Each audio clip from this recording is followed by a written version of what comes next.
Mukama yeebazibwe nnyo. Pastor Kuteesa okuva ku Redeemed Church Kirombe Luzira, Kampala, Uganda. Tukyagenda mu maaso n'ekitabo kyaffe eky'olubereberye. Naye tutuuse mu ssuula ey'okuna.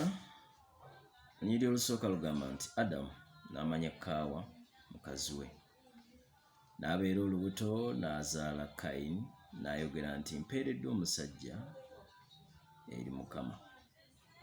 Era nate n'azaala muganda we Aberi. Aberi n'aba musumba wa ndiga, naye Kayini n'aba mulimi wa ttaka. Awo ennaku bwe zaayitawo, Kayini n'alyoka aleeta ebibala by'ettaka okubiwaayo eri Katonda. Aberi naye n'aleeta ku baana b'endiga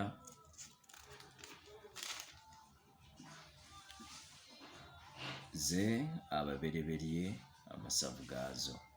Mukama n'akkiriza Aberi kye yawaddeyo, naye Kayini ne kyawaddeyo teyamukkiriza. Kayini n'asunguwala nnyo, amaaso ge ne goonooneka. Mukama n'agamba Kayini nti, kiki ekikusunguwazza? Era kiki ekikwonoonesa amaaso go? Bw'onookolanga obulungi tokkirizibwenga, bw'otokola bulungi ekibi kituula ku luggi, n'okwegomba kwe kunaabanga eri ggwe, naawe onoomufuganga. Kayini n'ayogera nti Aberi muganda we.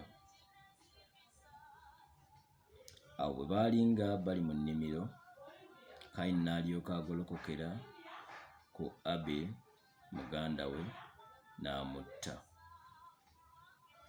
Mukama n'agamba Kayini nti, aluwa Aberi muganda we? N'ayogera nti, simanyi, nze mukuumi wa muganda wange? N'ayogera nti, okoze ki? Eddoboozi ly'omusaayi gwa muganda wo linkaabirira mu nsi. Kale kaakano okolimiddwa mu nsi. Eyasamizza akamwa kaayo kuweebwa omusaayi gwa muganda wo mu mukono gwo. Bw'onoolimanga ensi, okuva kaakano teekuwenga maanyi gaayo. Mu nsi onoobanga momboze era omutambuze. Kayini n'agamba Mukama nti, okubonerezebwa kwange tekuyinzika kugumiikirizibwa. Lunyiriri olw'ekkumi n'ennya. Laba, ongobye leero mu maaso g'ensi, era mu maaso go mwe nneekwekanga, era nnaabanga momboze era omutambuze mu nsi. Awo olulituuka buli alindaba alinzita. Mukama n'amugamba nti buli alitta Kayini kyaliva awalanwa eggwanga emirundi 7. Mukama n'ateeka ku Kayini akabonero, buli amulaba alemenga okumutta. Kayini n'ava mu maaso ga Mukama n'atuula mu nsi ya Enodi mu maaso ga Adeni. Kayini n'amanya mukazi we, n'abeera olubuto, n'azaala Enoka, n'azimba ekibuga n'akituuma Enoka ng'erinnya ly'omwana we. Ne Enoka n'azaala Iradi. Iradi n'azaala Mekuyayeri. Mekuyayeri n'azaala Mesuyayeri. Mesuyayeri n'azaala Lameka. Lameka n'awasa abakazi 2.